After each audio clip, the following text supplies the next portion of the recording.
अस्सलाम वालेकुम। दवा ग़िज़ा सुल ख़ासा। आज हम ये चैप्टर पढ़ेंगे कुलियात अदविया में। तो सबसे पहले हम दवा के बारे में देखते हैं। ठीक है, दवा जो है वो इंग्लिश लफ्ज़ यानी ड्रग, यानी कि दवा को इंग्लिश में जो है हम ड्रग कहते हैं, यानी कि अंग्रेज़ी लफ्ज़ ड्रग जो है वो फ्रेंच लफ्ज़ ड्रोग से मुश्तक़ है। इसका मतलब ये है कि जो ड्रग वर्ड है वो फ्रेंच वर्ड ड्रोग से ड्राइव्ड हुआ है, जिसके मायने होते हैं खुश्क बूटी के। ठीक है, इसके मायने यानी कि ड्रग के जो मीनिंग है वो खुश्क बूटी यानी ड्राई हर्ब के हैं।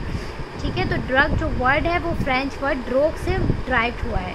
दवा की इस्तिलाही तारीफ़, यानी कि अब दवा की तारीफ़ के बारे में हम पढ़ेंगे।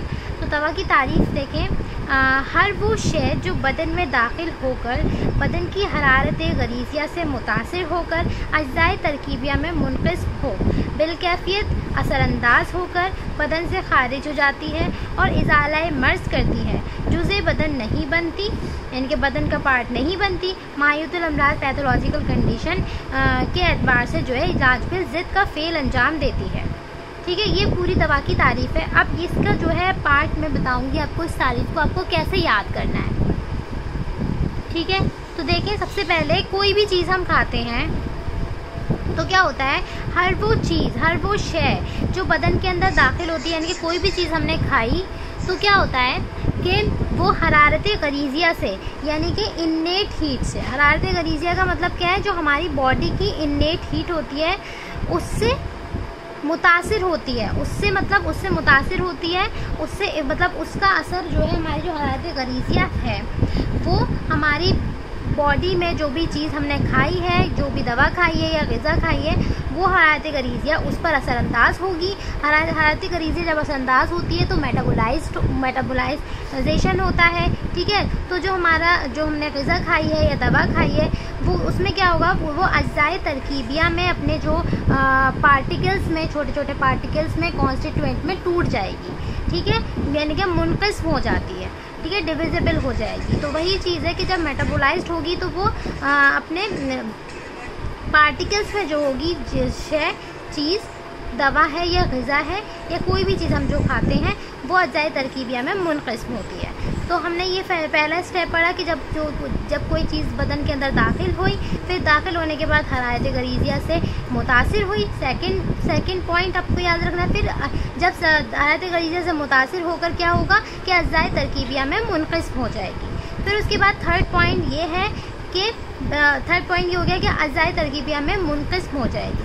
फिर उसके बाद फोर्थ ये है कि बिल कैफियत, तो ये आपको दवा के लिए ये वाला वर्ड याद रखना है कि बिल कैफियत असरअंदाज होकर, ये जो दवा होती है वो हमेशा आपको याद रखना है, दवा हमेशा बिल कैफियत असरअंदाज होती है। अब बिल कैफियत से क्या मतलब है, यहाँ पर याद करें, आपकी जो कैफियत होती हैं, यूनानी टर्मिनोलॉजी में हम 4 कैफियत अरबा पढ़ते हैं। ठीक है ना, 4 कैफियत होती हैं। तो वो कैफियत क्या होती हैं, हार, बारिद, रतब, याबिस, यानी कि हरारत, बरूदत, रतूबत, यबूसत।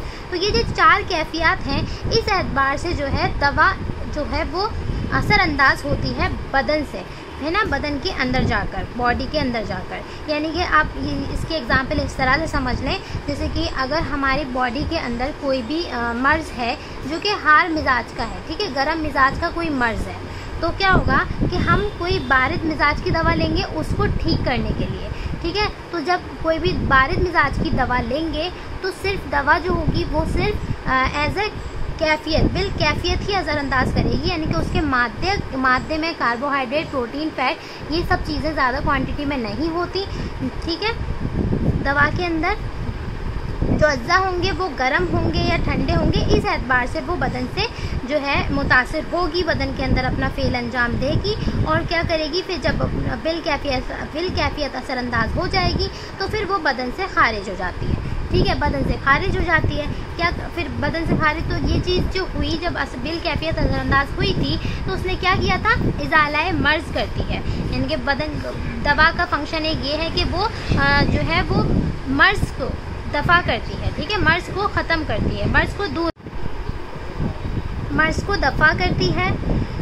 उसके बाद क्या करती है, जब मर्ज़ को दफ़ा कर देती है तो और दवा का एक ही कैरेक्टरिस्टिक होती है कि वो जुज़्व बदन नहीं बनती, यानी कि कोई भी दवा है अगर हम वो खा रहे हैं तो दवा जो होती है वो बॉडी का पार्ट नहीं बनती। जुज़्व बदन से मुराद है कि बॉडी का पार्ट नहीं बनती, ठीक है, ये याद रखना है, नहीं बनती। जो ग़िज़ा होती है यानी कि जो खाना होता है, यानी कि उसमें कार्बोहाइड्रेट, प्रोटीन, फैट, ये सारी चीज़ें उसमें ज़्यादा होती हैं ग़िज़ा में, खाने में, ठीक है, फूड में, तो वो बॉडी का पार्ट बनता है। और लेकिन जो दवा है वो जुज़्व बदन नहीं बनती है। माहितुल अमराज के एतबार से इलाज बिल ज़िद का फ़ेल अंजाम देती है। तो इस लाइन का मतलब ये है कि जो माहितुल अमराज की जो पैथोलॉजिकल कंडीशन होती है, बॉडी में कोई भी मर्ज़ है, वो उसकी जो पैथोलॉजी होती है उसके एतबार से वो एज ए टेम्परामेंट, यानी कि माहितुल अमराज यानी कोई भी मर्ज़ है उसका जो टेम्परामेंट है उसके एतबार से इलाज बिल ज़िद का फ़ेल अंजाम देती है।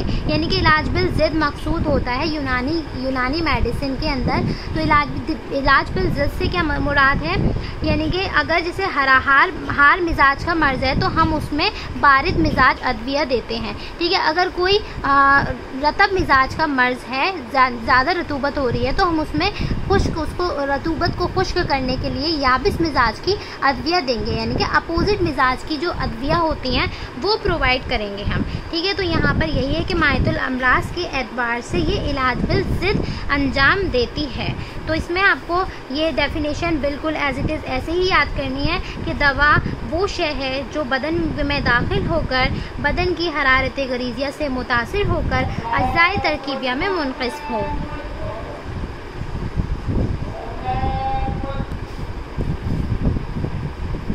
ठीक है, तो इसमें हम पॉइंट्स को हाईलाइट कर लेते हैं कि हरारत गरीज़िया से मुतासिर होगी, बदन में दाखिल होती है और अज़्ज़ाए तरकीबिया में मुनक़िस्म होती है। तो ये जो पॉइंट है वो किसी भी चीज़ के लिए आप बोल सकते हैं। फिर जो दवा की खासियत है वो ये है कि ये बिल कैफियत असरअंदाज होती है, बदन से खारिज हो जाती है, ये भी ठीक है, इज़ालाए मर्ज़ करती है, जुज़्व बदन नहीं बनती। माहितुल अमराज के एतबार से ये इलाज बिल ज़िद फ़ेल अंजाम देती है, ठीक है। तो ये इसकी डेफिनेशन आपको अच्छी तरह से याद हो जानी चाहिए एज इट इज़।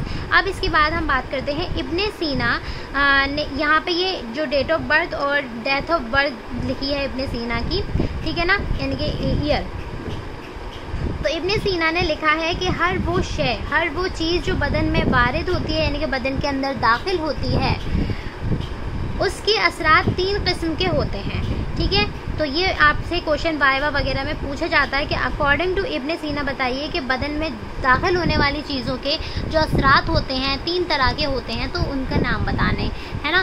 तो ये हमें बोलना है कि जो भी चीज़ हमारे अंदर बदन के अंदर दाखिल होती है वो 3 एतबार से असरअंदाज होती है। बिल कैफियत असरअंदाज होती है, बिल मादा असरअंदाज होती है और बिल जौहर असरअंदाज होती है। बिल कैफियत से मुराद तो मैं आपको बता चुकी हूँ, हरारत, बरूदत, रतूबत, यबूसत के एतबार से, यानी कि कैफियत के एतबार से अगर असरअंदाज होती है तो वो दवा है और बिल कैफियत हो गई। बिल मादा जो होती है असरअंदाज वो ग़िज़ा है, यानी कि जो फूड होता है वो बिल मादा असरअंदाज होता है। तो बिल मादे से क्या मुराद है, यानी कि जो भी उसका मादा मैटर चीज़ के अंदर प्रेजेंट है, जो शय हम खा रहे हैं, तो उसके अंदर मादे के एतबार से अगर वो असरअंदाज हो रही है, यानी कि वो जुज़्व बदन भी बन सकती है ना, बॉडी का पार्ट भी बन सकती है। अगर प्रोटीन है तो वो बॉडी का पार्ट बनेगी, तो वो मादे के एतबार से असरअंदाज होना हुआ। बिल जौहर का मतलब ये है कि अपने जो एक्टिव कॉन्स्टिट्यूएंट होता है, यानी कि कोई भी शय है तो उसका एक अपना एक्टिव कॉन्स्टिट्यूएंट होगा, है ना, तो जो उसका ख़ास जौहर होगा, ठीक है, उस एतबार से अगर वो फ़ेल अंजाम दे रही है, असरात अपने दिखा रही है, तो उसको बिल जौहर कहते हैं। तो इब्ने सीना के अकॉर्डिंग 3 तरह से असरात होते हैं बदन के अंदर वारिद होने वाली चीज़ शय के। अब आ जाते हैं according to WHO। According to WHO definition क्या है ड्रग की? Drug is a chemical substance that and on consumption which cure, मतलब ये क्योर लिखा है यहाँ पर, ठीक है, तो क्योर और prevent from the disease and restore the health. तो ड्रग एक केमिकल सब्सटेंस होता है जो जब हम उसको कंज्यूम करते हैं तो ये क्या करती है, प्रिवेंट करती है और क्योर करती है हमें डिजीज़ से, और रिस्टोर करती है टूवर्ड्स द हेल्थ को रिस्टोर करती है, ठीक है। तो ये इसकी अकॉर्डिंग टू WHO डेफिनेशन हो गई ड्रग की। अब हम इसी चीज़ को उर्दू में ये बुक में दे रखी थी कि आलमी इदारा सेहत जो है वो WHO को कहा जाता है। तो आलमी इदारे सेहत के मुताबिक दवा का मफहूम है कि वो चीज़, वो सब्सटेंस या मुरक्कब, वो प्रोडक्ट जो इस्तेमाल के बाद माहितुल मर्ज़ी कैफियत यानी कि पैथोलॉजिकल कंडीशन को तब्दील करके, इज़ालाए मर्ज़ यानी कि जो पैथोलॉजिकल कंडीशन को चेंज करके, तब्दील मतलब होता है चेंज करके, इज़ालाए मर्ज़ यानी कि इज़ाला मतलब होता है रिलीव, ठीक है ना। तो मर्ज़ को दूर कर देती है, दफ़ा करना है ना एक तरह से।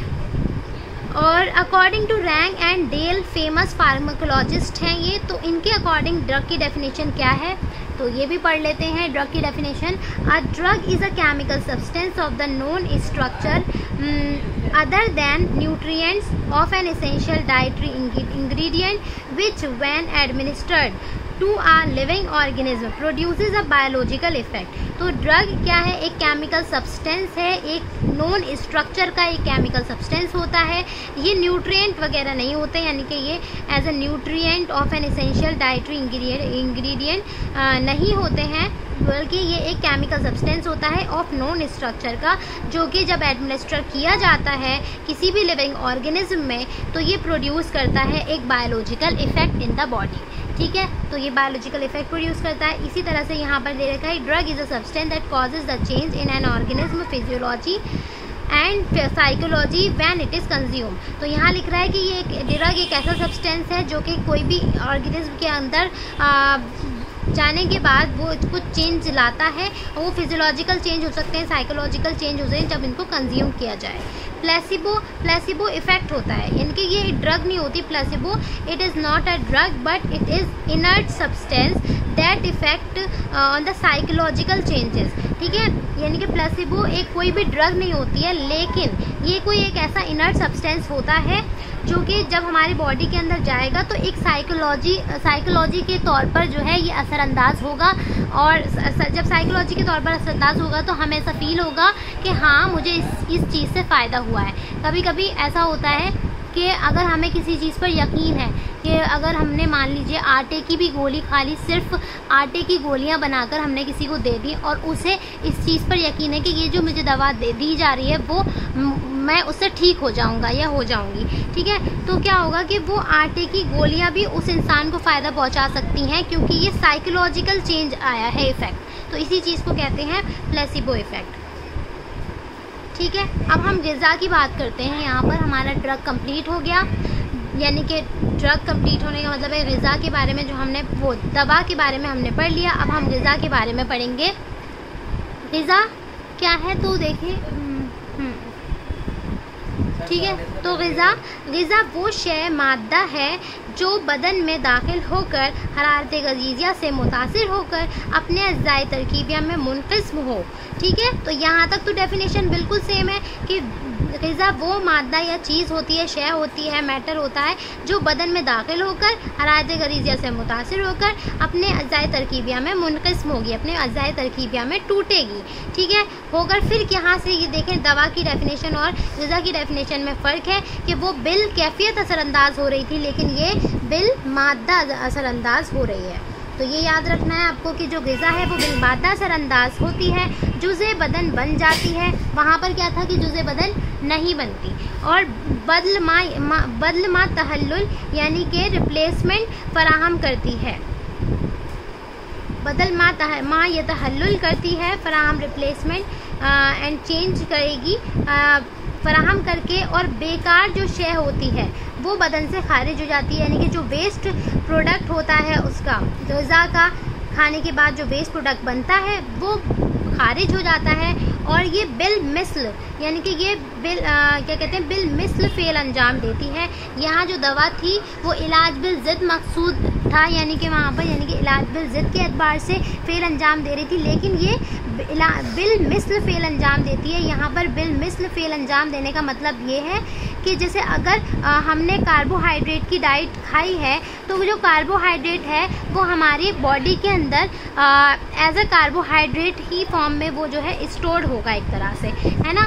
तो ये जो है मतलब सेम जो प्रोडक्ट हमने खाया है वो उसी फॉर्म में, यानी कि जो फैट है तो वो फैट की फॉर्म में जो है स्टोर्ड हो जाएगा। अगर हम कोई फैट खा रहे हैं तो वो फैट की ही फॉर्म में, यानी कि सेम बिल मिस्ल ठीक है ना। बिल मिस्ल यहाँ पे सेम सिमिलर चीज़ से मुराद है। तो यहाँ बिल मिस्ल फ़ेल अंजाम दे रही है, यानी कि जो हमने खाया वो उसी तरह से जो है हमारे बदन का जुज़ बन जाता है, बदन का पार्ट बन जाता है। जैसे इसमें एग्जाम्पल दे रहे हैं ग़िज़ा की, जैसे लहमियात प्रोटीन होते हैं, शहमियात यानी कि फ़ैट होते हैं, निशास्ते यानी कि कार्बोहाइड्रेट होता है, और हयातीन यानी विटामिन। ठीक है, तो ये इसकी ग़िज़ा के एग्जाम्पल्स हैं। अब हम यहाँ पर बात करते हैं दवा और ग़िज़ा में फ़र्क। ठीक है, तो दवा और ग़िज़ा में फ़र्क भी हम इसी वीडियो में देखेंगे ताकि आप लोगों को दोनों के बीच में फ़र्क पता चल जाए। तो दवा और ग़िज़ा में क्या फ़र्क है? सबसे पहला पॉइंट है कि दवा बिल कैफियत, हरारत, बरूदत, यबूसत, रतूबत के एतबार से असर करती है। ठीक है, तो ये पहला पॉइंट है कि दवा जो है वो बिल कैफियत असरअंदाज होती है, जबकि ग़िज़ा बिल मादा यानी कि शहम, लहम, निशास्ता की सूरत से असरअंदाज होती है। यहाँ पर अगर हम दवा का सेकंड पॉइंट देखें तो ये है कि असर करने के बाद जिस्म से खारिज हो जाती है और दवा का कोई हिस्सा जुज़्वे बदन नहीं बनता। ठीक है, तो ये क्या होती है कि असर अपना जब असरात रोनुमा कर देगी, अपना असर को असर करने के बाद दवा जो होती है वो बदन से खारिज हो जाती है और इसका कोई भी पार्ट जुज़्वे बदन नहीं बनता, यानी कि बॉडी का पार्ट नहीं बनती। लेकिन यहाँ पर क्या है, ग़िज़ा की डेफिनेशन में ये फ़र्क है कि ये छोटे छोटे अज्जा में मुनक़िस्म होकर बदन के मुख्तलिफ आज़ा का जुज़ बन जाती है। ठीक है, यानी कि मुख्तलिफ, यानी कि जब ये तक़सीम मुनक़िस्म होती है छोटे छोटे अज्जा में, तो ये बदन का पार्ट बनने की सलाहियत रखते हैं, इसके जो छोटे छोटे अज्जा हैं। जैसे कि अगर हम मान लें, यहाँ पर एग्जांपल हम लेते हैं कि हमने कोई प्रोटीन खाई, तो प्रोटीन जो होंगे वो अमाइनो एसिड में टूटेंगे और अमाइनो एसिड जो होंगे वो हमारे बॉडी का पार्ट बनने की सलाहियत रखेंगे। तो जो अमाइनो एसिड है वो छोटे छोटे अज्जा हैं, ठीक है, उनमें वो प्रोटीन मुनक़िस्म हुई थी और फिर अब जो अमाइनो एसिड है उनकी ये सलाहियत है कि वो हमारे बॉडी का पार्ट बनने की सलाहियत रखते हैं। ठीक है, अब थर्ड पॉइंट है कि दवा इज़ाला मर्ज़ के लिए इस्तेमाल की जाती है, यानी कि दवा को हम मर्ज़ को दफ़ा करने के लिए, यानी कि मर्ज़ के ट्रीटमेंट के लिए यूज़ करते हैं। ठीक, लेकिन ग़िज़ा में क्या है, ग़िज़ा जिस्म की निशोनुमा, यानी कि ग़िज़ा जो होती है, यानी कि फूड जो होता है वो जिस्म की ग्रोथ के लिए, निशोनुमा से मतलब यहाँ पर है कि ग्रोथ के लिए और बदल मा यतहल्लुल यानी कि ग्रोथ एंड रिप्लेसमेंट के लिए काम करेगी ग़िज़ा। अब फोर्थ पॉइंट की बात करते हैं। दवा की मिसालें यहाँ दे रखी हैं, जैसे रेविन चीनी है, बाबुना है, असल सूस है, बेखन जबार है, बरगे नीम है, गुले बनफ्शा है, बहमन है। तो ये हमारी सारी मुफरत दवाएं हैं। और यहाँ अगर हम ग़िज़ाओं की बात करें मिसालों में, तो गेहूँ, चावल, अंडा, मछली, गोश्त, चना, सब्ज़ियाँ, पालक और ये सब जो हैं वो ग़िज़ा की मिसालें हैं। अब यहाँ फिफ्थ पॉइंट की बात करते हैं। तो फिफ्थ पॉइंट में ये है कि माहितुल अमराज के एतबार से इलाज बिल ज़िद का फ़ेल अंजाम देती है। तो माहितुल यानी पैथोलॉजिकल कंडीशन के एतबार से ये यहाँ पर इलाज बिल ज़िद का फ़ेल अंजाम दे रही है, जबकि ग़िज़ा जो थी वो बिल मिस्ल फ़ेल अंजाम देती है। ठीक है, तो ये अल्हम्दुलिल्लाह हमारा यहाँ पर कंप्लीट हो चुका है पार्ट 1। अस्सलाम वालेकुम व रहमतुल्लाहि व बरकातहू।